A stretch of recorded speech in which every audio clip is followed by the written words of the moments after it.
మరొక నూతన దినాన్ని ప్రభు మనకు అనుగ్రహించి ఆయన పదాల చెంత చేరి ఆయన పూజించే భాగ్యాన్ని మనకి ఇచ్చినందుకు దేవునికి స్తోత్రాలు. చేరి వచ్చిన పరిశుద్ధులందరికీ ప్రభు నామన వందనాలు తెలియజేస్తున్నాం. ఈరోజు మార్నింగ్ కాన్ఫరెన్స్ ప్రార్థనతో ప్రారంభించుకుందాం. పాలూరు రవి బ్రదర్ ప్రారంభ ప్రార్థన చేస్తారు. రవి బ్రదర్. అందరికీ వందనాలన్నా. ప్రార్థన చేసుకుందాం. దయగల తండ్రి, కృపగల మా దేవ, మహాగణుడ, మహోన్నతుడ, సర్వవ్యాపి అయినటువంటి మా నాయన, అయ్యా మీకే స్తోత్రములు చెల్లించుకుంటున్నాం తండ్రి. మమ్మల్ని ఎంతగానో ప్రేమించి ఆదరించి ఒక నూతన దినాన్ని దయాకిరీటంగా ఇచ్చి ప్రభువా మమ్మల్ని సజీవ లెక్కలో నిలిపినందుకే మీకే వందనాలు, స్తోత్రములు మా ప్రభువా తండ్రి. మరి ఈ నూతన దినంలో ప్రవేశింపజేసి ఈ యొక్క ఉదయకాలంలో మిమ్మల్ని స్తుతించి, కీర్తించి, పూజించి మహాభాగ్యాన్ని ఇచ్చి ఇక ఈ జూమ్ కూడికలో భాగంగా మమ్మల్ని అందరూ కూడా ఈ యొక్క ప్లాటో మీదకి తెచ్చినందుకై మీకే స్తోత్రములు చెల్లించుకుంటున్నాం మా నాయన. అయ్యా ఈ కూడికకు మీరే అధ్యక్షత వహించండి. మరి ఈ కూడికలో మరి ప్రభువా మరి ఆదినారాయణ అన్నగారు ఈ దినం వ్యాఖ్యాతగా వ్యవహరిస్తుండగా ప్రభువా మీరు సహాయం దయచేయండి. మరి వాక్యోపదేశం చేయడానికి వచ్చిన వారినైతేనేమి, పాటలు పాడడానికి వచ్చిన వారినైతేనేమి, మమ్మల్ని అందరినీ కూడా తీసుకుని వచ్చినందుకే కూడా మీకే స్తోత్రములు చెల్లించుకుంటున్నాం ప్రభువా. ఈ కూడికకు మీరు అధ్యక్షత వహించండి.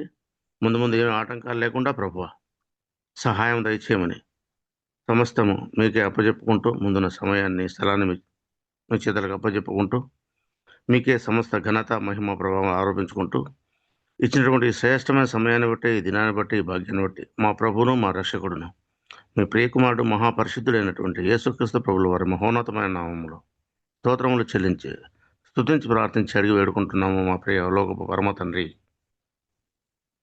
ఆమేన్. ప్రార్థించిన రవి బ్రదర్కి వందనాలు. మరి ఇప్పుడు పాటలు పాడడానికి దినం నిర్ణయించబడినటువంటి ప్రవీణ్ కుమార్, శీలం ప్రవీణ్ కుమార్ గారు ఉన్నారు. శీలం ప్రవీణ్ కుమార్ గారు ఒక పాట పాడతారు. 2 లేదా 3 చరణాలు పాడతారు. చేరు వచ్చిన పరిశుద్ధులందరికీ వందనాలు. పాట పాడుకొని దేవుని స్తుతిద్దాం.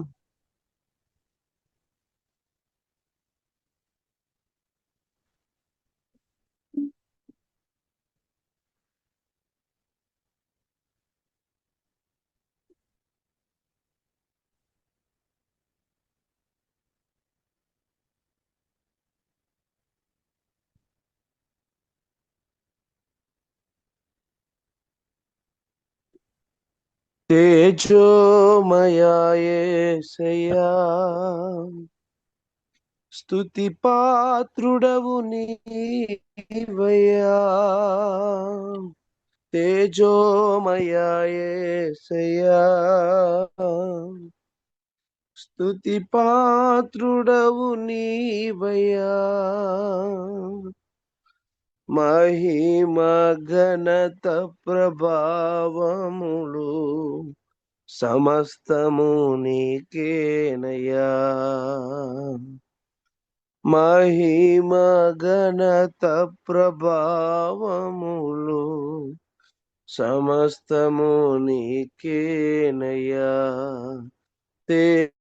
తేజోమయా యేసయ్యా, స్తుతి పాత్రుడవు నీవయ్యా. నిజమైన దేవా నీ వంటి వాడు లేడు, మహత్యము గల నిన్ను పోలిన వాడెవడు. నిజమైన దేవా నీ వంటి వాడు లేడు, మహత్యము గల నిన్ను పోలిన వాడెవడు. నీ నామము ఘనమైనదయా, నరులు నీకు భయపడుదురయ్యా. నీ నామము ఘనమైనదయా, నరులు నీకు భయపడుదురయ్యా. మహిమ ఘనత ప్రభావములు సమస్తము నీకేనయ్యా. మహిమ ఘనత ప్రభావములు సమస్తము నీకేనయ్యా. తేజోమయ యేసయ్యా, స్తుతి పాత్రుడవు నీవయ్యా. చక్కని పాట పాడి వినిపించినటువంటి ప్రవీణ్ కుమార్ గారికి ప్రభు నామమున కాన్ఫరెన్స్ చెప్పిన వందనాలు. మరి ఇప్పుడు మన మధ్యన వాక్యం అందించడానికి షార్జా నుంచి జయల బ్రహ్మణ్ గారు ఉన్నారు. ఇంగ్లీష్లో అందిస్తుండగా తెలుగులో తర్జుమా చేయడానికి హైదరాబాద్ నుంచి రూపస్ బ్రదర్ గారు ఉన్నారు. కాబట్టి దేవుని సహాయం కోరుతూ వాక్యం చక్కగా నడిపించలాగున ప్రార్థన చేసుకుందాం. కరకముక్కల నుంచి పేతురు ఉన్నారు. కరకముక్కల నుంచి పేతురు గారు ప్రార్థన చేస్తారు వాక్యం కొరకు. ప్రేమ స్వరూపుడైన పరిశుద్ధుడైన దేవా, మీ కొందనాలు స్తోత్రములు. మరోసారి మా ప్రభామల తండ్రి ఉదయ కాలమున తండ్రి నిన్ను స్తుతించి గణపరచడానికి, దేవామల తండ్రినైనా నీ నామమును స్తుతించడానికి మాకు ఇచ్చిన ఈ కృపను బట్టినైనా మీ కొందనాలు స్తోత్రములు. దేవామల తండ్రి, అదేవిధంగా మా ప్రభామల తండ్రి మీ దాసుడు ఈ సమయమందు వాక్యాన్ని దేవామల తండ్రి చెప్పుచుంటుండగా నైనామలతో మీ దాసుని మీ పరిశుద్ధాత్మ ద్వారా నడిపించండి. నీ నడిపింపు దయచేయండి. జూమ్ మీటింగ్ లో ఉంచిన మాకందరికి కూడా నైనామల తండ్రి నీ వాక్యము చేత ఆత్మీకంగా బలపడటకు కృప చూపి సహాయం ప్రార్థించినటువంటి పేతురు గారికి వందనాలు. మరి ఇప్పుడు సమయాన్ని జయల బ్రాహ్మణ గారికి అదేవిధంగా రూపస్ గారికి అప్పచెప్తున్నాను. మరి దేవుని వాక్యం అందిస్తుండగా మనం అందరము మీట్లో ఉండి చక్కగా విందాం. అనా వెల్కమ్ అన్నా. వందనాలు and good morning to all in the precious name of our soon coming Lord and Savior Jesus Christ. అందరికీ కూడా నా యొక్క వందనాలు తెలియజేస్తున్నాను. అదే సమయంలో మన ప్రభువును రక్షకుడైనటువంటి యేసు ప్రభు వారి అతి శ్రేష్టమైనటువంటి నామములో శుభాభివందనాలు తెలియజేస్తున్నాను. God has given us yet one more week, one more day for us where we could be able to come into his holy presence in the early hours of the day. ప్రాతకాల సమయాన్ని దేవుని యొక్క సన్నిధానంలోనికి రావడానికి ప్రభు మనకు అనుగ్రహించినటువంటి మరి యొక్క వారపు దినాన్ని బట్టి ప్రభువుకు ఎంతగానో స్తోత్రము. By the grace of God, we have been able to continue the study on the series of the glories of God. దేవుని యొక్క మహాకృపను బట్టి దేవుని యొక్క మహిమను గురించినటువంటి అంశాన్ని గురించి మనము కొన్ని వారాలుగా దేవుని దినాలుగా ధ్యానిస్తూ వస్తున్నాం. In continuation to the study, we are now focusing on Matthew's Gospel 24th chapter. మన యొక్క అంశానికి దాని కొనసాగింపుగా మనం మత్తయి సువార్త 24వ అధ్యాయాన్ని ఆ యొక్క యేసు ప్రభు వారు ఒలీవల కొండలపై చేసిన ప్రసంగాన్ని ధ్యానిస్తూ వచ్చాం.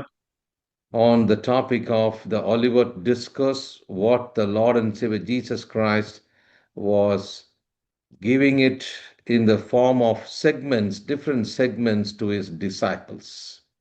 యేసు ప్రభు వారు ఒలీవల కొండలపై చేసినటువంటి ఆ యొక్క ప్రసంగంలో ఒక్కొక్క భాగంగా అంతకాలంలో చివరి కాలంలో జరిగిన సమయాల గురించి శిష్యులకు ఆయన వివరించినటువంటి విధానాన్ని మనం చూస్తూ వచ్చాం. In Matthew's Gospel 24, we read about the 4 areas of great concern which could be the signs of a second coming. మత్తయి సువార్త 24వ అధ్యాయంలో యేసు ప్రభు వారు పలికినటువంటి మాటల్లో 4 విధములైనటువంటి ఆయన వివరించినటువంటి అంత చివరి దినాల గురించినటువంటి ప్రస్తావనని మనం జాగ్రత్తగా గమనించగలం. In other words, he's talking about the beginning of sorrows will have some signs. ఇంకో విధంగా దాన్ని మనం వివరించి చెప్పుకోవాలంటే వేదనలకి ఆరంభం ఏంటి అనేటువంటి దాన్ని ఆయన మొదలుపెట్టి చెప్తున్నటువంటి విషయాన్ని మనం గమనించగలం. Because verse 8 of chapter 24 says, these are the beginning of sorrows. అందుకనే 24వ అధ్యాయం 8వ వచనంలో మనం చూసినప్పుడు అక్కడక్కడ కరువులు భూకంపములు కలుగుతాయనే మాట చెప్తూనే ఇవన్నీ వేదనలకు ఆరంభము అనేటువంటి మాట మనం చూస్తున్నాం. Which means it is a beginning of great tribulation. దాని అర్థం ఏంటంటే ఆ యొక్క మహాశ్రమలకి అది ప్రారంభంగా కనపడుతుంది. We have been able to look into the comparative study on these 4 elements which are portrayed here, which is beautifully described in the book of Revelation, chapter 6, connecting it to the four riders of the horses. ఏదైతే యేసు ప్రభువారు ఈ యొక్క మత్తయి సువార్త 24వ అధ్యాయంలో 4 వివరణలు ఇచ్చుకుంటూ వచ్చారో అంతము గురించి దానికి సమాంతరంగా ఉన్నటువంటి ప్రకటన గ్రంథం 6వ అధ్యాయంలో ఆ యొక్క 4 గుర్రములు 4 గుర్రములపైన ఉన్నటువంటి వాటిపైన ఎంత చక్కగా సుందరంగా వాటికి తీర్చిదిద్దబడ్డాయో అక్కడ అవి వివరించబడ్డాయో అవి మనం గమనిస్తూ వచ్చాం. And we also looked into the meaning of the very expressions which are given in the book of Revelation regarding horses. అలాగే ప్రకటన గ్రంథంలో ఏదైతే వివరించబడినటువంటి ఆ గుర్రముల గురించినటువంటి అర్థాలను కూడా మనం చూచాం. The white horse, the red horse, the black horse, and today we're going to look into the pale horse. మనము గత వారంలో ఎర్రటి గుర్రము, తెల్లటి గుర్రము, నల్లటి గుర్రం గురించి చూచాం. ఈ రోజు మనము పాండు వర్ణం గల గుర్రాన్ని గురించి మనం ధ్యానించబోతున్నాం. As I was studying again and again, I was looking into, I also want to make one special note regarding the white horse. నేను ధ్యానిస్తూ వస్తున్నప్పుడు నేను ఒక విషయాన్ని మీకు జ్ఞాపకం చేయాలని ఆశపడుతున్నాను. దేని గురించి అంటే ఆ తెల్లని గుర్రమును గురించి. Because we have seen the picture here about Matthew's Gospel 24, which talks about the white horse, it is the form of a Christ or Antichrist.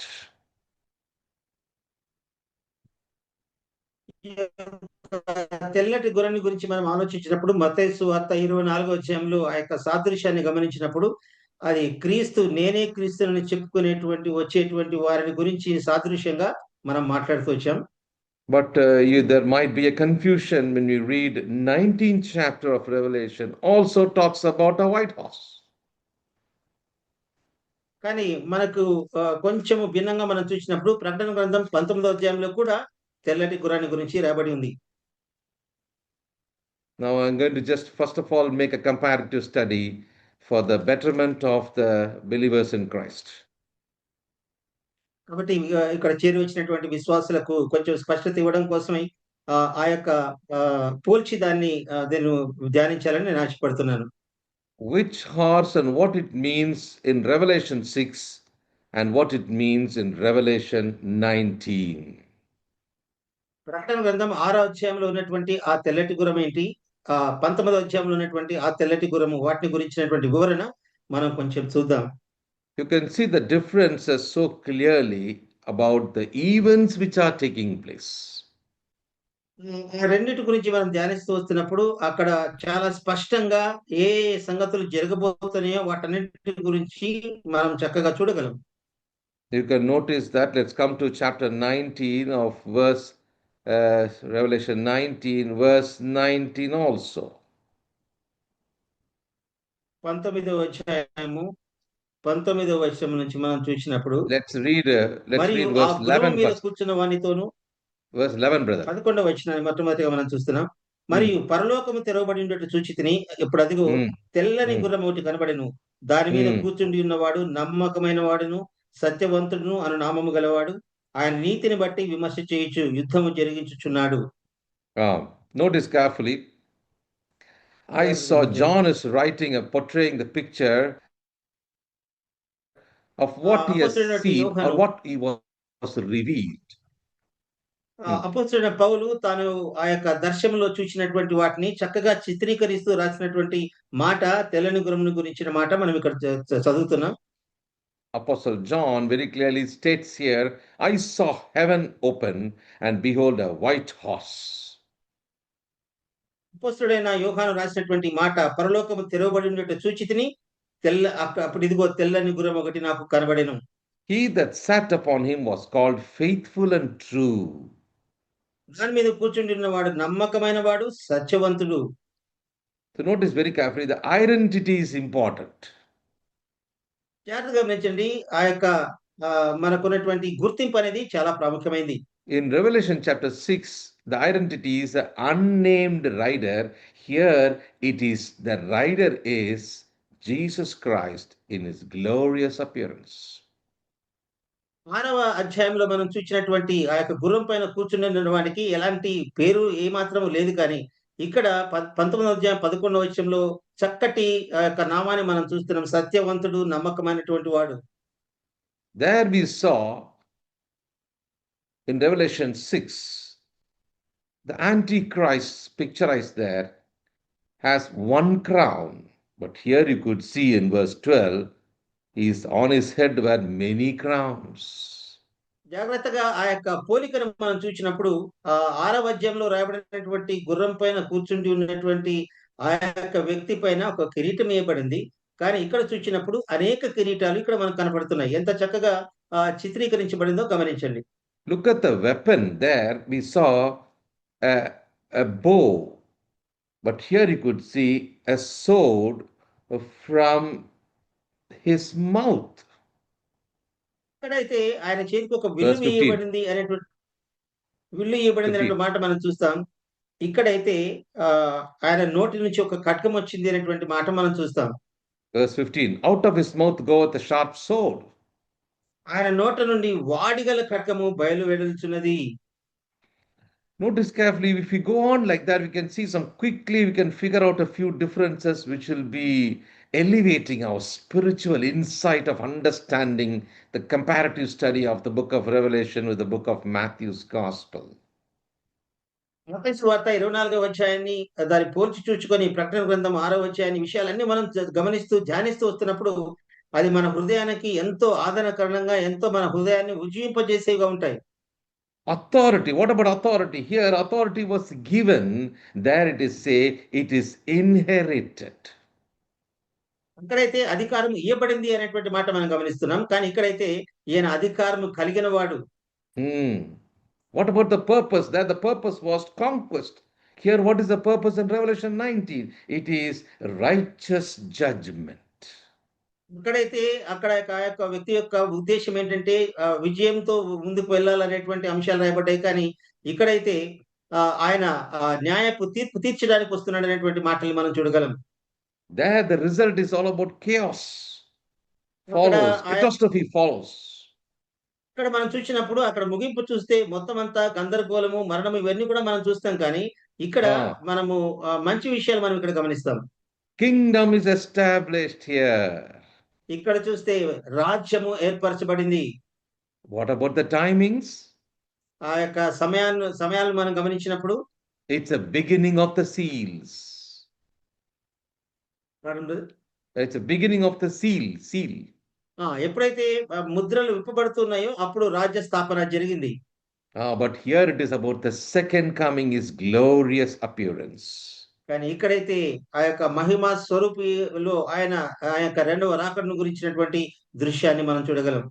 Notice very carefully how Antichrist is coming on the white horse so that he can deceptively persuade the people of God into a wrong track. జాగ్రత్తగా చూడండి. అక్కడ మనం చూసినటువంటి ఆ యొక్క తెల్లటి గుర్రం పైన వచ్చినటువంటి క్రీస్తు విరోధి చాలా మోసకరంగా దేవుని యొక్క పిల్లలందరినీ చెడగొట్టేవాడుగా, భ్రష్టు పట్టించేవాడుగా మనం చూస్తాం. Now let's come to Revelation chapter 6, verse 7 and 8. ప్రకటన గ్రంథం 6వ అధ్యాయం 7వ వచనం. ఆయన 4వ ముద్రను విప్పినప్పుడు రమ్ము అని 4వ జీవి చెప్పుట వింటిని. అప్పుడు నేను చూడగా ఇదిగో పాండుర వర్ణము గల ఒక గుర్రము కనబడెను. దాని మీద కూర్చున్న వాని పేరు మృత్యువు. పాతాళ లోకము వారిని వెంబడించెను. ఖడ్గము వలనను, కరవు వలనను, మరణము వలనను, భూమిలో నుండి క్రూర మృగము వలనను భూనివాసులను చంపుటకు భూమి యొక్క 4వ భాగము పైన అధికారము వానికి ఇవ్వబడెను.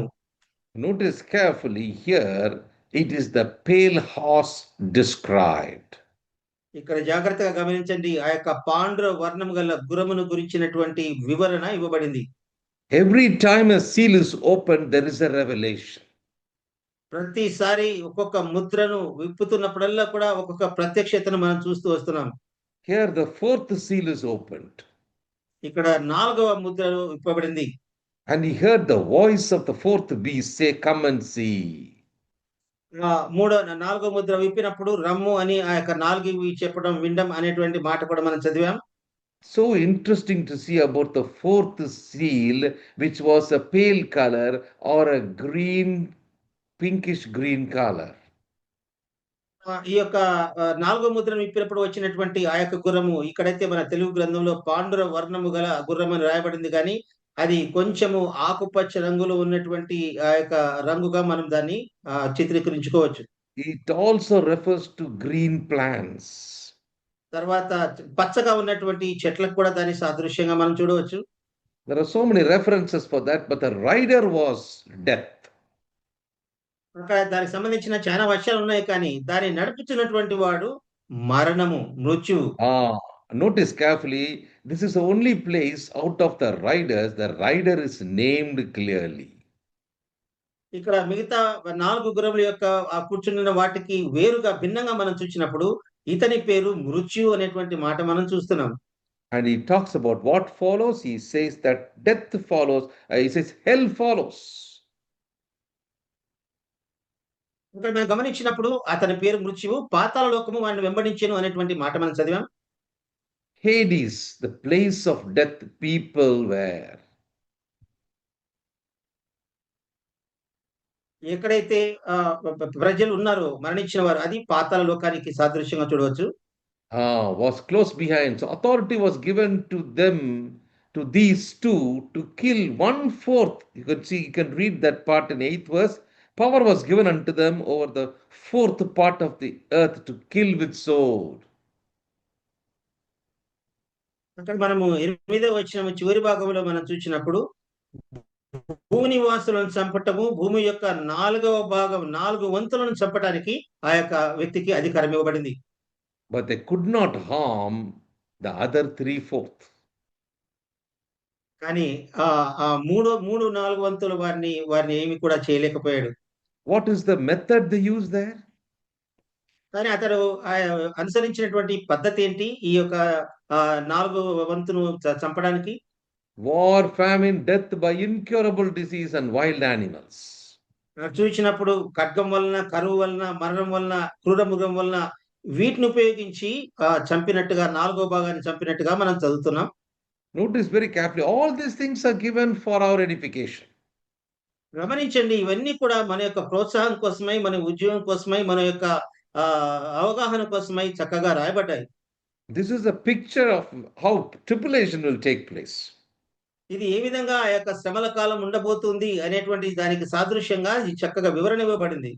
This morning I want to spend little more time about talking about this Hades or death, because that is something very clearly labeled with the rider.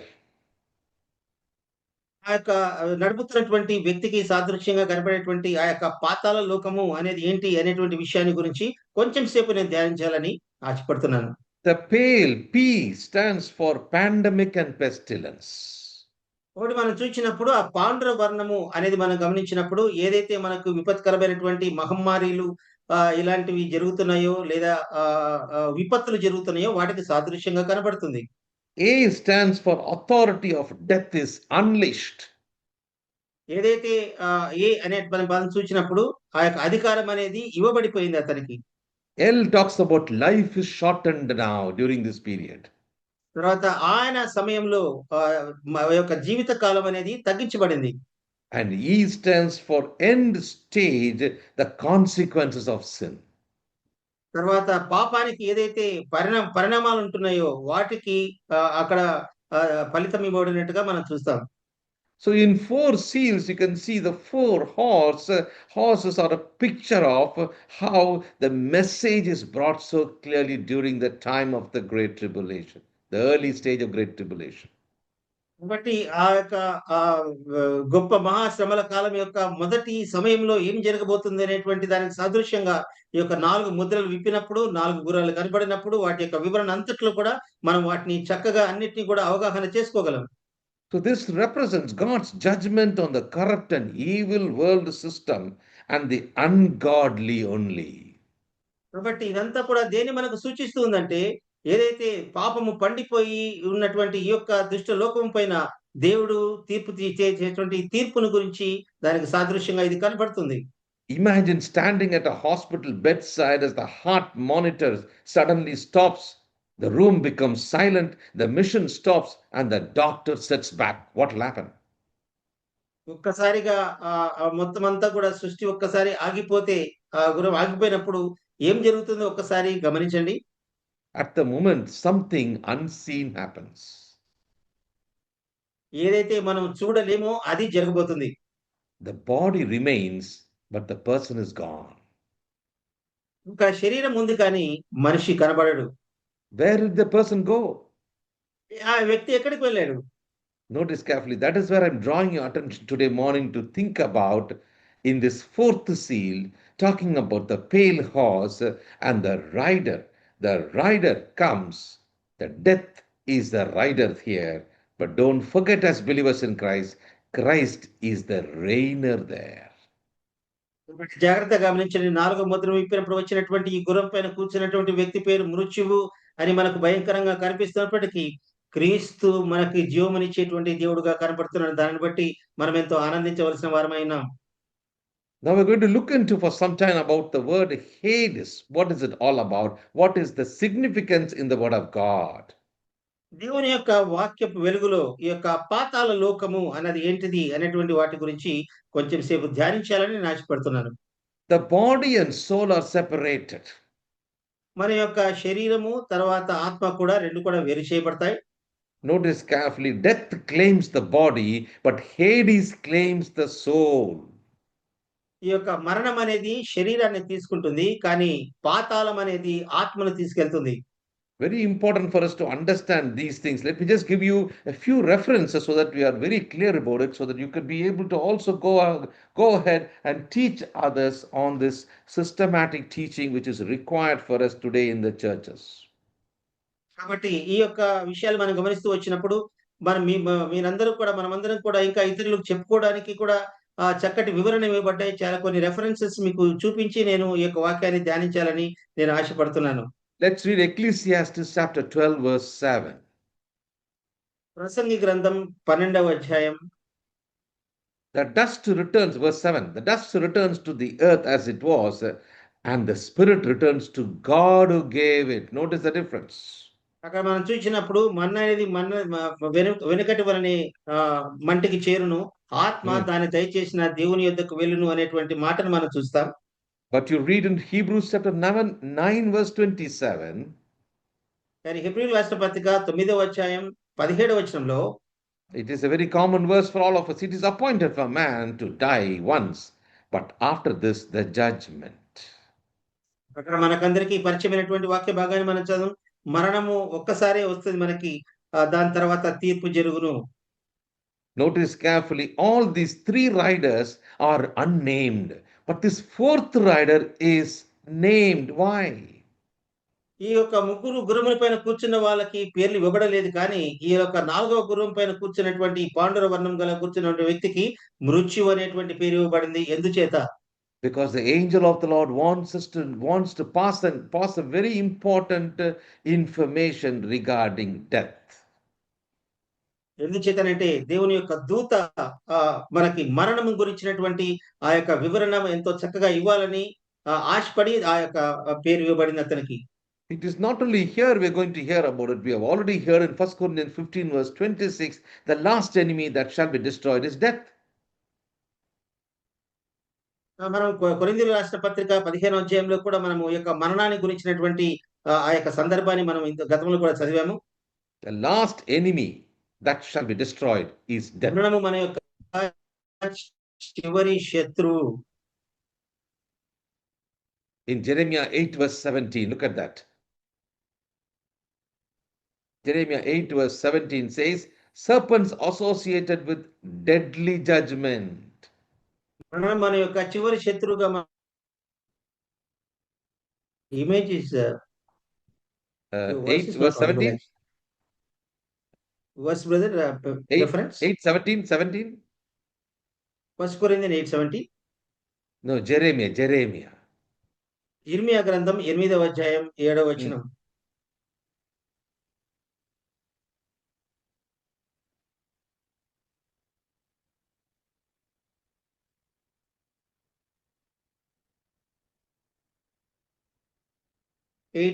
Brother. Yeah. నేడు మిడునాగులను మీలోనికి పంపుచున్నాను, అవి మిమ్మును కరచును, వాటికి మంత్రము లేదు, ఇదే యెహోవా వాక్కు. Hmm. So you can notice very carefully, it is also related to death. There are so many verses the Bible clearly talks about death. చాలా వచనాలు మనకు బైబిల్ గ్రంథంలో రాయబడ్డాయి మరణాన్ని గురించినటువంటి మాటల గురించి. Today morning, we're going to look into this little carefully because we need to notice certain differences, distinctions very clearly given in the Word of God. దేవుని యొక్క వాక్యంలో ఈ యొక్క మరణాన్ని గురించినటువంటి వివరణలు, తర్వాత పోలికలు చాలా ఇవ్వబడ్డాయి కాబట్టి వాటిని గురించి ధ్యానించడం అది ఎంతో ప్రాముఖ్యమని నేను తలుస్తున్నాను. In Genesis chapter 3, verse 19, ఆదికాండం 3వ అధ్యాయము 19వ వచనంలో, dust you are, and to dust you shall return. నువ్వు మంటివి కనుక నువ్వు మన్నైపోదు అనేటువంటి మాట మనం చదువుతాం. James chapter 2, verse 26 says, యాకోబు రాసిన పత్రిక 2వ అధ్యాయం 17వ వచనం చెప్తుంది, the body without the spirit is death. ఏదైతే జీవము లేని ఆ యొక్క శరీరము మృతము అనేటువంటి మాట మనం చూస్తాం. So death claims the body. కాబట్టి మరణం అనేది ఆ యొక్క శరీరాన్ని తీసుకుని వెళ్ళిపోతుంది. But notice carefully, both these words are clearly shown in the book of Revelation chapter 20, verse 13. Look at this. కాబట్టి Two words. జాగ్రత్తగా గమనించండి. ఈ రెండింటి గురించినటువంటి పోలికల గురించి చక్కగా దేవుని యొక్క వాక్యంలో రాయబడింది. ప్రకటన గ్రంథం 20వ అధ్యాయంలో. Verse 13, please. ప్రకటన 14, గ్రంథం 14. 20వ అధ్యాయం 13వ వచనం. సముద్రము తనలో ఉన్న మృతులను అప్పగించెను, మరణమును పాతాళమును వాటి వశములోనున్న మృతులను అప్పగించెను, వారిలో ప్రతివాడు తన క్రియల చొప్పున తీర్పు పొందెను. 14. మరణమును మృతుల లోకమును అగ్నిగుండంలో వేయబడెను. ఈ అగ్నిగుండము రెండవ మరణము. Notice carefully. Death and hell were cast into the lake of fire. మరణమును మృతుల లోకము కూడా అగ్నిగుండంలో వేయబడినటువంటి మాట మనం చదివాం. What is the name of the fourth horse? ఈ యొక్క 4వ గుర్రం యొక్క పేరేంటి? The rider is named death. నడుపుచున్న వాని పేరు మృత్యువు లేదా మరణం. And what follows? Hades follows. కాబట్టి దాని వెంట ఏం వెళ్తుంది అంటే పాతాళ లోకము. But here you could see in the Revelation, the end of the story, the end of this age is very clearly portrayed. Death and Hades delivered up the death which were in them. కానీ ఇక్కడ ప్రకటన గ్రంథం మనం చూసినప్పుడు మరణము మృతుల లోకం కూడా దాని యొక్క అంతం ఏంటంటే అగ్నిగుండంలో పడవేయబడినటువంటి మాట మనం చూస్తాం. అగ్నిగుండాన్ని రెండవ మరణంగా ఇక్కడ రాయబడింది. Even you can see in Acts chapter 2, verse 27, you will not leave my soul in Hades.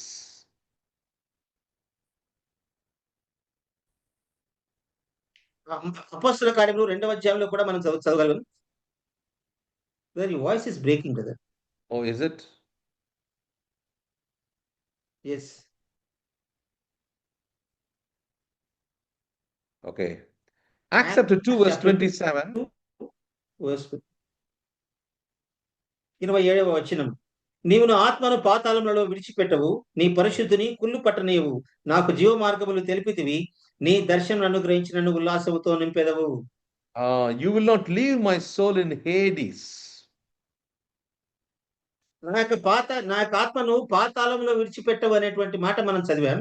Notice very carefully, these words are very important for us to understand because there are certain things regarding Sheol and Hades and Gehenna, which is part of hell.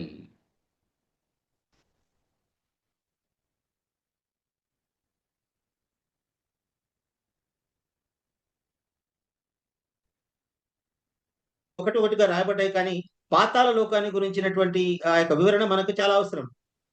There are a few references. I'll just give one more reference for each for our quick discussion.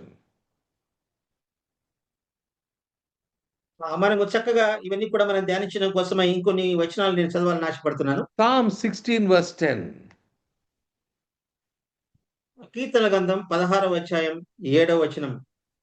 Because the word of God only makes it very clear for us, then we explain it more. ఏం చేతనంటే మనం చెప్పేటువంటి మాటల కంటే కూడా దేవుని యొక్క వాక్యంలో నుంచే మనకు చక్కటి వచనాలు రాయబడ్డాయి, మంచి ఆలోచనలు ఇవ్వగలవు. Psalm 16, 16వ అధ్యాయం verse 10.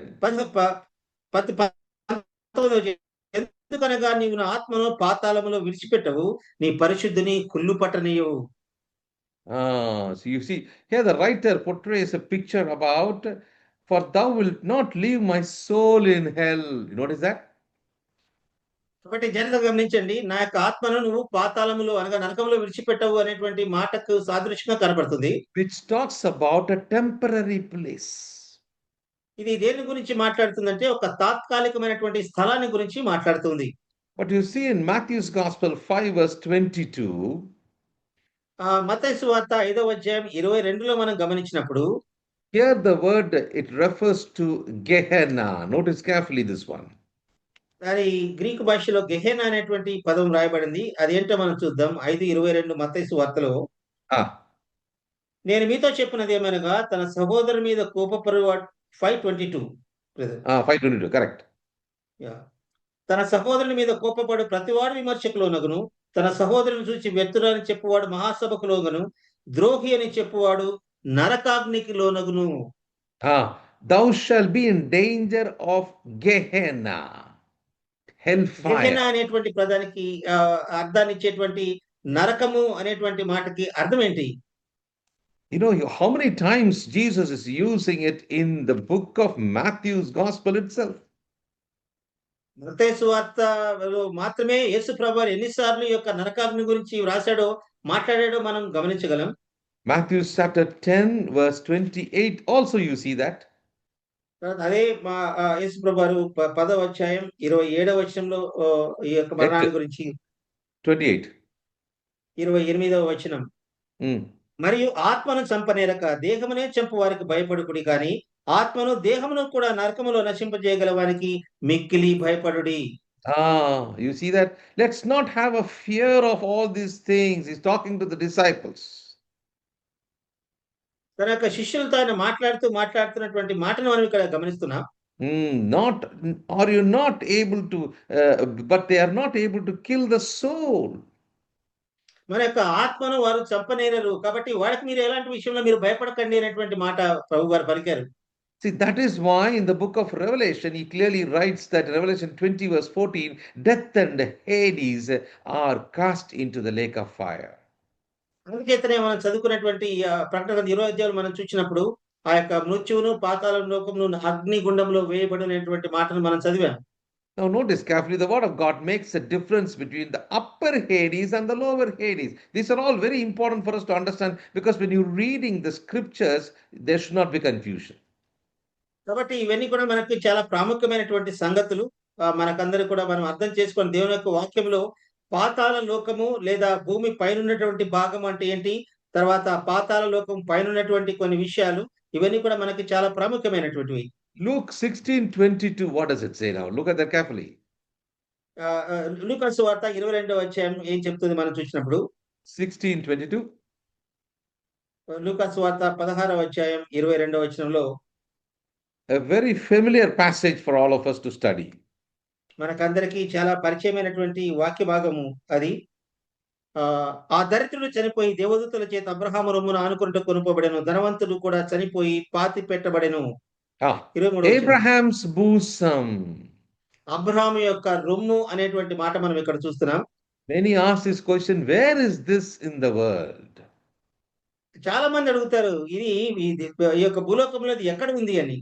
Notice very carefully, the word dictionary makes it clear about it is the upper Hades. ఈ యొక్క మన యొక్క డిక్షనరీ మనం గమనించినప్పుడు దాని యొక్క అర్థం చక్కగా ఇవ్వబడింది. అది భూభాగము కింద కొంచెం పై భాగంలో ఉన్నట్టుగా మనం దాన్ని గమనించవచ్చు. Okay, and notice, if you notice there in the passage itself, it says that the angels carried Lazarus. మనం ఇక్కడ జాగ్రత్తగా ఒక మాట మనం గమనించవచ్చు, లాజరును దేవదూతల చేత కొనుపోబడ్డాడు అనేటువంటి మాట. Notice another place, you can see that even in 25th verse, there is a place called the place of comfort.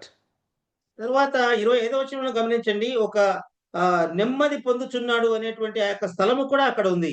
నెమ్మది పొందేటువంటి స్థలం. He is comforted, thou art tormented. Look at the difference now. ఆ రెండు వ్యత్యాసాలు గమనించండి. ధనవంతుడైతే అగ్నిగుండంలో యాతన పడుతున్నాడు, లాజరు అయితే అబ్రహాము రొమ్మున ఆనుకొని నెమ్మదిగా ఉన్నాడు. So what has happened now? Where is this and where is this now? This really required for us to understand, for better understanding for the theological students.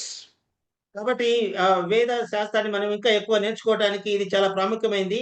అసలు ఈ యొక్క లాజరు ఎక్కడున్నాడు? తర్వాత ధనవంతుడు ఎక్కడున్నాడని ఈ యొక్క విషయాలు మనం గమనించినప్పుడు Genesis 25 verse 8. Let's go back to the Old Testament. పాత నిబంధన గ్రంథంలోకి వెళ్దాము. ఆదికాండం 25వ అధ్యాయం 8వ వచనం. Old Testament saints gathered. Chapter 25, book of Genesis, verse 8. Yeah. 25వ అధ్యాయం 8వ వచనము. అబ్రహాము నిండు వృద్ధాప్యమందు చచ్చిన వాడే మంచి ముసలితనమున ప్రాణము విడిచి మృతి పొంది తన పితరుల యొద్దకు చేర్చబడెను. Notice carefully here, it is given that he gave up the ghost, died in an old age, an old man, full of years, and was gathered to his people. కాబట్టి జాగ్రత్తగా గమనించండి. అబ్రహాము తన నిండు ప్రాయమందు నిండు ముసలితనమందు తను మృతి చెంది తన యొక్క పితరుల యొద్దకు చేర్చబడెను అనేటువంటి మాట మనం చదివాం. Let's hold on, and we're going to see another comparative study now. 35th chapter, verse 29. ఇదే గ్రంథ ఈ విషయాన్ని మనం పోల్చి చూస్తూ 31వ అధ్యాయం చదువుదాం ఒకసారి. 35, 29. 35, 29.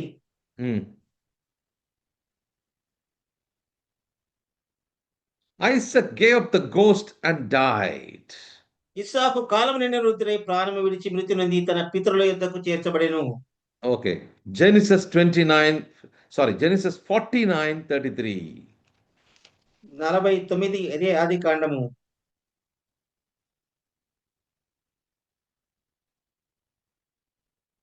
49:33. 33. యాకోబు తన కుమారులకు ఆజ్ఞాపించుట చాలించి మంచము మీద తన కాళ్ళు ముడుచుకొని ప్రాణము విడిచి తన స్వజనుల యొద్దకు చేర్చబడెను. Okay. 2 Samuel 12:23. 2వ సమూయేలు గ్రంథము 12వ అధ్యాయం 33వ వచనం.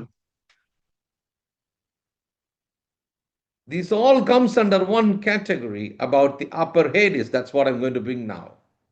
కాబట్టి ఈ యొక్క పాతాళ లోకపు ఉన్నత భాగంలో ఉన్నటువంటిది ఏంటిది అనేటిది దానికి సాదృశ్యంగా రాయబడినటువంటి ఈ యొక్క మాటలన్నీ కూడా మనం చూస్తున్నాం.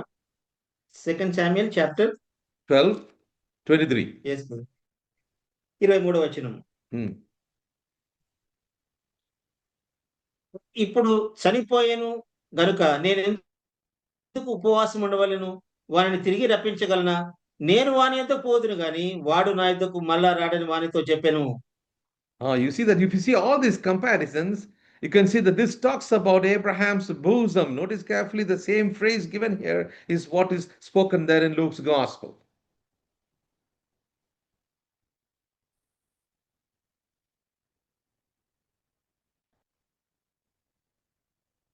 సరిపోల్చి మనం చూస్తూ వస్తున్నప్పుడు ప్రతి చోట రాబడినటువంటి మాట చనిపోయి పితరుల యొద్దకు చేర్చబడిన, చనిపోయి స్వజనుల యొద్దకు చేర్చబడిన, పితరులు ఉన్నటువంటి స్థలాన్ని గురించి వ్రాయబడిన మాటగా మనం చూద్దాం. Now let's look into the lower Hades, the place of torment. తర్వాత పాతాళ లోకానికి క్రింద భాగాన్ని మనం చూసినప్పుడు అది యాతన పడేటువంటి స్థలం. Just now we read in Luke's Gospel 16:23. We already read. మనం ముందుగానే మనం చదివాము. లూకాసు వార్త 15వ అధ్యాయం 23వ వచనంలో మనం దాని గురించి ఇంతకుముందే చదువుకున్నాం. You see in 24th verse, thirst and flame. These are the words given there. అక్కడ మనం చూసినప్పుడు అక్కడ ఏర్పును పండ్లు కొరుకుటి ఉండు అనేటువంటి మాట కూడా మనం చదువుతాం. 25th verse says they are conscious. తర్వాత That means their memory, they have the memory. ఎంచేతనంటే వారికి ఆ యొక్క జ్ఞాపకాలు కూడా ఉన్నాయి. ధనవంతుని విషయంలో మనం చూసినప్పుడు వారు స్పృహలో ఉన్నారు, జ్ఞాపకాలు కూడా వారికి పాత జ్ఞాపకాలు వారికి గుర్తున్నాయి. 26th verse is telling there is no escape from there. తర్వాత ఇంకో విషయం 26వ వచనం చూస్తే అక్కడ నుంచి ఇంకా తప్పించుకునేటువంటి మార్గం కూడా లేదు. Now so what happened and why is this significant for us to study this morning? ఈ యొక్క ఉదయకాల సమయంలో ఇవన్నీ చదవడానికి ఉన్నటువంటి ప్రాముఖ్యత ఏంటి అని మనం చూసినప్పుడు now let's come to Ephesians chapter 4 verse 9. ఇప్పుడు ఎఫెసీయులకు రాసిన పత్రిక 4వ అధ్యాయం 9వ వచనాన్ని ఒకసారి చదువుకుందాం. So it will become very clear for us, and whenever we read about this rider and the pale horse, this picture should come into our mind always. కాబట్టి ఎందుచేత ఈ వచనాన్ని మనం చదువుతున్నామంటే, ఆ యొక్క పాండుర వర్ణం గలటువంటి ఆ యొక్క వ్యక్తి పేరు ముచ్చు కనుక, ఆ యొక్క విషయాన్ని మనం ధ్యానిస్తూ వస్తున్నప్పుడల్లా కూడా ఈ యొక్క వచనం మనకు జ్ఞాపకం రావాలి. ఎఫెసీయుల రాసిన పత్రిక 4వ అధ్యాయం 9వ వచనంలో ఆరోహణమాయనగా ఆయన Hmm. భూమి యొక్క క్రింది భాగములకు దిగిననియు అర్థమిచ్చుచున్నది గదగా, దిగినవాడు తానే సమస్తమును నింపునట్లు ఆకాశ మండలన్నిటికంటే మరి పైకి ఆరోహణమైన వాడుగా ఉన్నాడు. If you read verse 8, let's read verse 8 also. Let's see the phrases used there in Telugu. మనకు తెలుగులో అక్కడ రాయబడినటువంటి చక్కటి మాట మనం చూస్తాం. ఎఫెసీయుల రాసిన పత్రిక 4వ అధ్యాయం 8వ వచనం నుంచి మనం చూసినప్పుడు, అందుచేత ఆయన ఆరోహణమైనప్పుడు చెరను చెరగా పట్టుకొని పోయి మనుష్యులకు ఈవులను అనుగ్రహించినని చెప్పబడి ఉన్నది. Ah. ఆరోహణమైనగా ఆయన భూమి యొక్క క్రింది భాగములకు దిగిననియు అర్థమిచ్చుచున్నది కదా. Notice very carefully, when Jesus died, Christ descended to the Hades. Notice carefully here, captivity led, he led captivity captive. Notice the phrase. కాబట్టి యేసు ప్రభువారు చనిపోయినప్పుడు అక్కడ జరిగినటువంటి విషయాన్ని మనం చూసినప్పుడు, ఆయనను చెరను చెరగా పట్టుకొని పోయాడు. తర్వాత అటువంటి మాట కూడా రాయబడి ఉంది. And then he gave gifts unto men. తర్వాత ఆయన ప్రజలకు ఈవులను ఇచ్చాడు అనేటువంటి మాట మనం చదివాం. Verse 9, then he ascended. ఆయన ఆరోహణమయ్యాడు అనేటువంటి మాట మనం చూస్తాం. So notice, in other words, he descended into the lower parts of the earth. 9th verse is telling he descended into the lower parts of the earth. 9వ వచనం ఏం చెప్తుందంటే, ఆయన భూమి యొక్క క్రింది భాగములకు దిగిననేటువంటి మాట మనం చూస్తాం. Let's read one or two verses that will be very clear now to understand what is exactly and when is the soul departed. Where does the soul go today? Clear picture. Let's get it now. కాబట్టి కొన్ని వచనాలు చదవడం ద్వారా మనం చక్కగా మనం మరణించినప్పుడు ఈ యొక్క ఆత్మ ఎక్కడికి వెళుతుంది అనేటువంటి చక్కటి అవగాహన కలగడానికి, స్పష్టత రావడానికి కొన్ని వచనాలు మనం చదువుకుందాం. Acts chapter 2 verse 31. అపోస్తలుల కార్యము 2వ అధ్యాయం 13వ వచనం. 31. 31వ వచనం. క్రీస్తు పాతాళములో విడువబడలేదనియు ఆయన శరీరము కుళ్ళిపోలేదనియు దావీదు ముందుగా తెలుసుకొని ఆయన పునరుత్థానమును గురించి చెప్పెను. Oh, is it given like that? So notice Yes, carefully, brother. his soul was not left in hell, correct? Yes brother. ఆయన యొక్క ఆత్మ పాతాళములో కుళ్ళు పట్టలేదు, ఆ పాతాళంలో విడువబడలేదు. Oh, very important. Notice carefully the coherence. You read Ephesians 4:9, now you read Acts 2:31, it will be very clear. So what happened now? Let's read 2 Corinthians 12:2 and 4. Notice carefully now. కాబట్టి మనం చదివినటువంటి ఎఫెసీయుల రాసిన పత్రిక 4వ అధ్యాయం 9వ వచనంలో యేసు ప్రభువారు మరణించిన తర్వాత ఎక్కడికి వెళ్ళాడు, తర్వాత ఇక్కడ మనం చూసినప్పుడు అపోస్తలుల కార్యం 2వ అధ్యాయం 31వ వచనంలో ఆయన పాతాళంలో విడువబడలేదు, అక్కడైతే పాతాళ క్రింది భాగంకు వెళ్ళాడు అనేటువంటి మాట రాశాడు. ఇక్కడ పాతాళంలో ఆయన విడువబడలేదు అనేటువంటి మాట మనం చూసాం. 2 Corinthians 12 verse 2, 3, 4. Come, notice carefully now. కొరింథీయులకు రాసిన 2వ పత్రిక This is 12వ Paul's అధ్యాయం. vision of the Lord. What does he say now? 2 Corinthians chapter 12. 2, 3, 4. 12వ అధ్యాయం 3, 4 వచనాలు మనం చదువుకుందాం. మనుషులు నేను ఎరుగుదును, అతడు పరదేశను కొనుక్కోబడి వచ్చింప శక్యము గాని మాటలు వినను, ఆ మాటలు. So what we see here is, you can see, notice very carefully the second verse and third verse and then fourth verse. Notice carefully, I know such a man, whether in the body or out of the body, I cannot tell, God knoweth. Now notice how that he was caught up into paradise. ఇక్కడ జాగ్రత్తగా చూడండి, నేను ఒక మనిషిని ఎరుగుదును, అతడు 14 సంవత్సరముల కిందట మూడవ ఆకాశమును కొనుపబడెను, అతని శరీరంతో కొనుపబడెను నేను ఎరుగను, శరీరము లేక కొనుపబడెను నేను ఎరుగను, అది దేవునికే తెలియను. Now notice, very important, for second verse is talking about third heaven. Notice the phrase. కాబట్టి ఆ యొక్క వ్యాఖ్యను, ఆ యొక్క అంశాన్ని మనం చూచినప్పుడు ఆయన మూడవ ఆకాశానికి కొనుపబడ్డాడు. Generally, all theologians accept about the third heaven. There is also another place where he talks about seventh heaven. But let's understand about this third heaven. So, what is in the first heaven, second heaven, third heaven is it should be very important.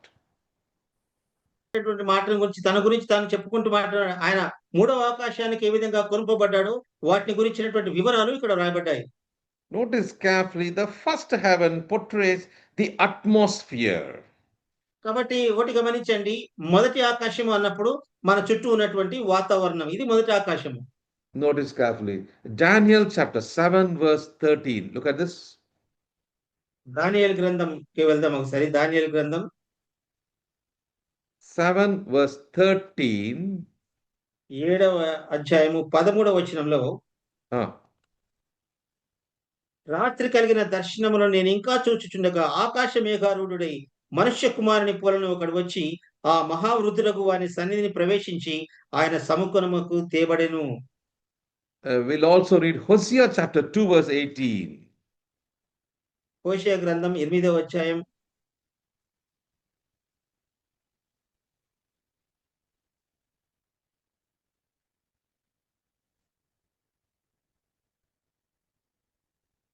2 verse 18, please. హోషేయ chapter 2. 8:2. No, 2 verse 18. 2వ అధ్యాయము 18వ వచనం. 18th verse or 8th verse? 18, 18. 1:8.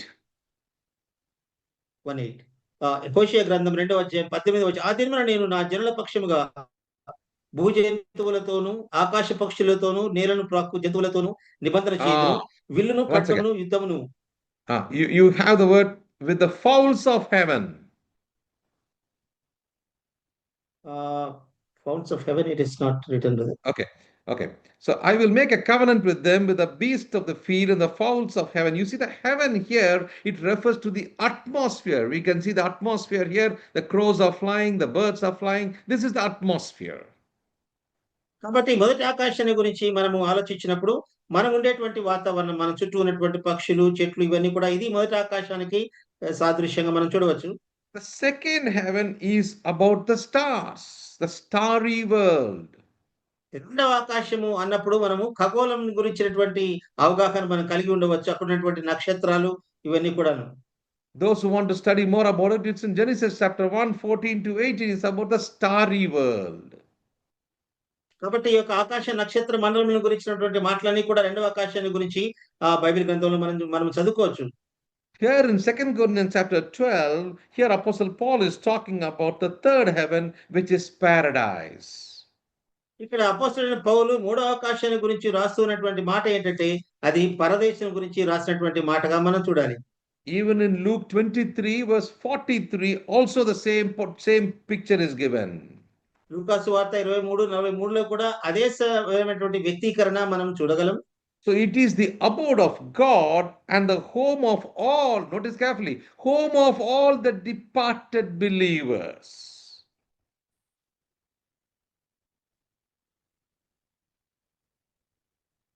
కాబట్టి అది దేవుడు ఉండేటువంటి మూడో ఆకాశం అన్నప్పుడు అది దేవుడు ఉండేటువంటి స్థలము లేక పరదైసు అనేటువంటి అర్థం ఇచ్చేటువంటి మాటలుగా మనం గమనించవలసిన వారమైన. Notice carefully, now the departed saints, where will they be? Look at 2 Corinthians 5 verse 8.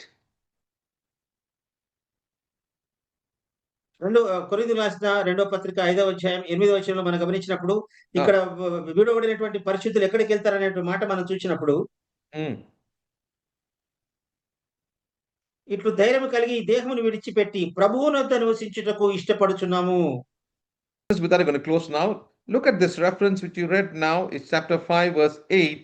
It again emphasized about paradise. గమనించండి, 5వ అధ్యాయం 8వ వచనంలో కూడా మనం చూసినప్పుడు అది కూడా పరదేశులకు సాదృశ్యంగా కనబడుతున్నటువంటి మాటను మనం చదువుతున్నాం. 8వ వచనంలో మనము దేహమును Abs- విడిచిపెట్టిన తర్వాత ప్రభువునొద్ద నివసించుటకు ఇష్టపడుతున్నాం అనేటువంటి మాట. yeah, absent here and present in the Lord. మనము ఇక్కడ ఈ దేహమును వదిలిపెట్టిన తర్వాత ప్రభువుతో కూడా ఉండబోయేటువంటి ఆ యొక్క పరదైసు. Apostle Paul is using in Philippians chapter 1, verse 23, also the same phrase. ఇదే వచనాన్ని ఇంకొక రూపంలో అపోస్తలుడైనటువంటి పౌలు ఫిలిప్పీలకు రాసిన పత్రికలో రాసినట్టుగా మనం చూస్తాం. ఫిలిప్పీలకు రాసిన పత్రిక 1వ అధ్యాయం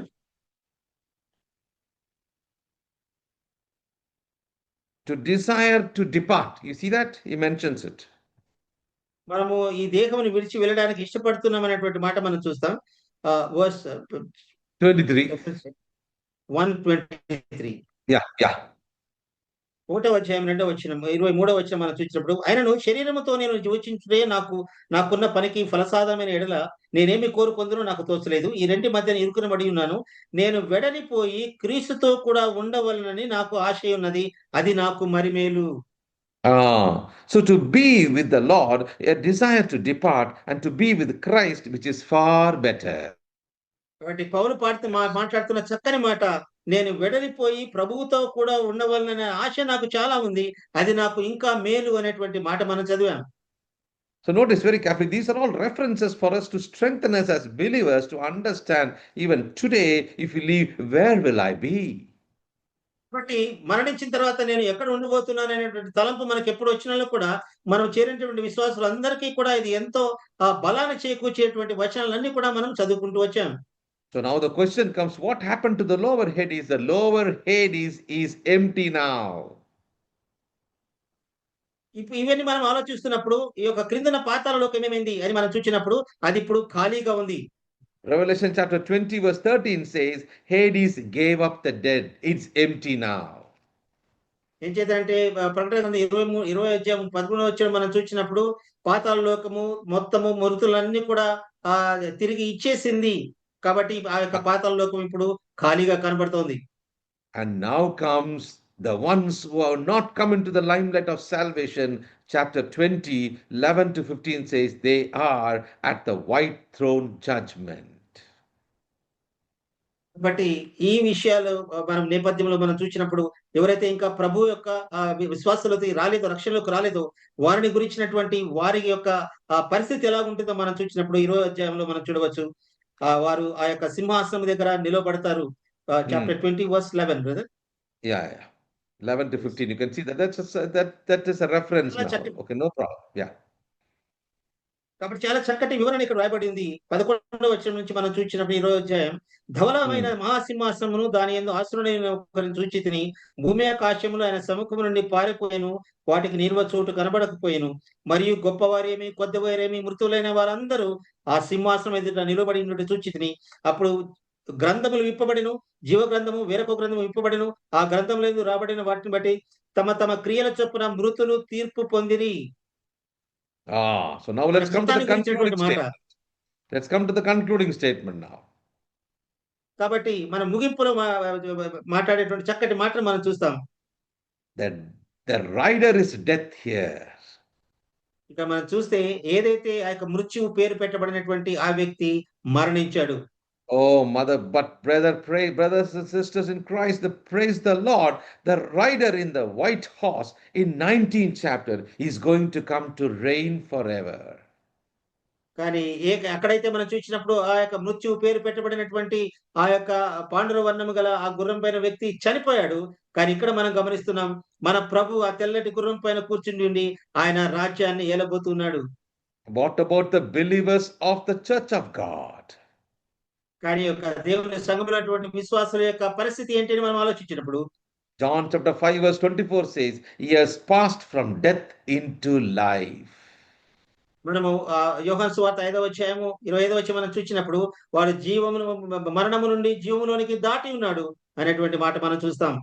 Oh, my dear believers in Christ, here is the message for us to understand how the revelation of Jesus Christ portrayed, the beautiful portrayal of through John, we could be able to understand at the great tribulation, church will not be there, but the preparation for that which is going on.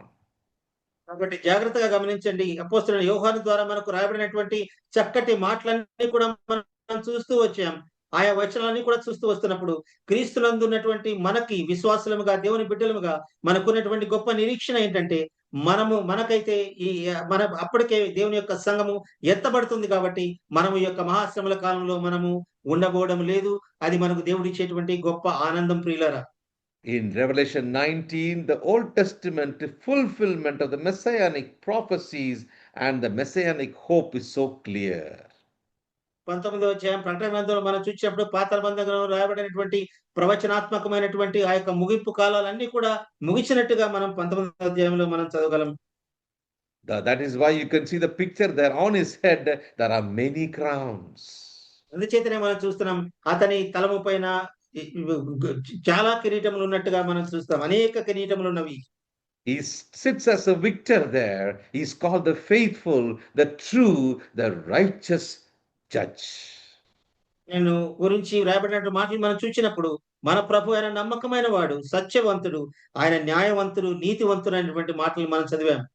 Our work is only to evangelize and pass the information, this good news to everybody to understand so that others could be well prepared and not to face the consequences of death. కాబట్టి ఇవన్నీ మనము జ్ఞప్తిలోకి తెచ్చుకున్నప్పుడు ఈ యొక్క నేపథ్యాన్ని అంతా మనం ధ్యానిస్తూ వచ్చినప్పుడు మనకున్నటువంటి ఒకే ఒక పని, మనం జరిగించవలసినటువంటి పని, ఈ యొక్క శుభవర్తమానాన్ని, జరగబోయేటువంటి యొక్క కాలాన్ని గురించి ఇతరులకు వివరించి ఎవరైతే మరణానికి సమీపంగా ఉన్నారో వారిని జీవములోనికి తేవడం మన యొక్క బాధ్యతగా ఇది మనకి గుర్తు చేస్తూ వస్తుంది. A message for the believer is, I am absent today but present with the Lord. విశ్వాసకున్నటువంటి గొప్ప నిరీక్షణ ఒకటే ఏంటంటే, నేనైతే ఇప్పుడు ప్రభువుకు దూరంగా ఉన్నాను, కానీ అయితే నేను ప్రభువుని వద్దకు ఒక రోజు చేరుతాను, అక్కడ అదే నాకు మరి మేలని పౌలు చెప్పినట్టుగా మనకున్నటువంటి గొప్ప నిరీక్షణ విశ్వాసులకి. Even if I'm absent here, I will be present with the Lord. నేను ఇక్కడ లేకపోయినాను సరే, నేను ప్రభువుతో కూడా ఉంటాను, అదే నాకు మరి మేలు. May the Lord help us to be focused on the truths of God's word, be strong in the word of God, and so that we could be able to understand the word of God and obey the word of God and be able to stand firm in the days to come. కాబట్టి ఇవన్నీ మనము ధ్యానిస్తూ వచ్చాం కాబట్టి మనం దేవుని యొక్క వాక్యంలోని సత్యాలను చక్కగా గ్రహిద్దాం. దేవుని యొక్క వాక్యాల్లోని ఉన్నట్టుగా మనం గ్రహించుకుంటూ ఆయనలో బలపడి దేవుని యొక్క మహిమ కోసమై మనం జీవిద్దాం. అలాగే జీవించడానికి దేవుడి యొక్క తన మహా కృపను మనకు దయచేయును గాక. అందరికీ వందనాలు. Thank you. అందరికీ వందనాలు. Thank you brother.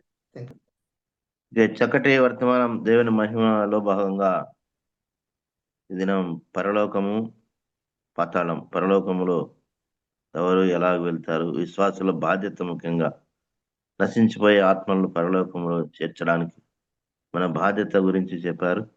అంతేకాకుండా ఆకాశం, మొదటి ఆకాశం, రెండవ ఆకాశం, మూడవ ఆకాశం, మరి పరదైసు ఎలాగుంటుంది, ఎవరు పరదైసుకు వెళ్తారు, ఈ విషయాలన్నీ చక్కగా దేవుని మహిమను గురించి చక్కగా వివరించినటువంటి జోయలన్నకు, అలాగనే తెలుగు తర్జుమా చేసిన రూపస్ గారికి ప్రభునామన వందనాలు తెలియజేస్తున్నాను.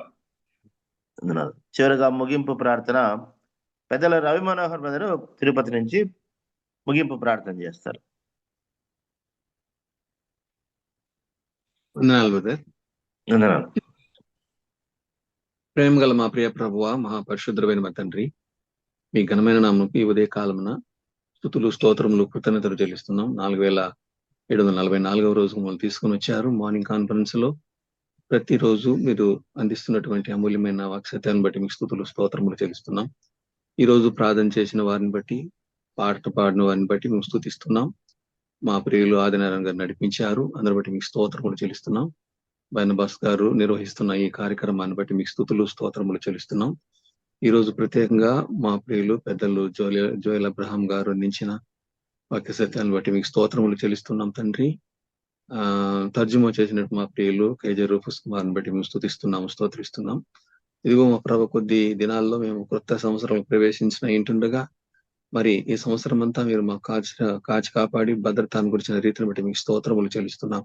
తిరిగి మేము కలుసుకున్న పర్యంతం మీ కృపాక్షరం మా వెంట నడిపించుదని మా ప్రాణప్రింటి యేసుక్రీస్తు పరిశుద్ధ నామమున స్తుతులు, స్తోత్రములు చెల్లించి ప్రార్థించి వేడుకుంటున్నాం. పరలోకమున మా పరమ తండ్రి. ఆమేన్. ఆమేన్. ప్రార్థించినటువంటి రవి మనోహర్ బ్రదర్కి ప్రభు నామమున వందనాలు. ఈ యొక్క మార్నింగ్ కాన్ఫరెన్స్ 4744వ దినం నడిపించడానికి ప్రభు నాకు అనుగ్రహించారు. ఇచ్చే అవకాశం ఇచ్చిన బర్నబాస్ బ్రదర్ కూడా వందనాలు తెలియజేస్తున్నాను. ఈ దినం సహకరించిన ప్రియులందరికీ ప్రారంభ ప్రార్థన, పాట, వాక్యం కొరకు ప్రార్థన, వాక్యం అందించిన దేవుని దాసులకు, చివరి ప్రార్థన చేసిన వారికి, పాల్గొన్న మీ అందరికీ పేరు పేరున ప్రభు నామమున వందనాలు తెలియజేస్తూ సమయాన్ని బర్నబాస్ బ్రదర్కి అప్పచెప్తున్నాను.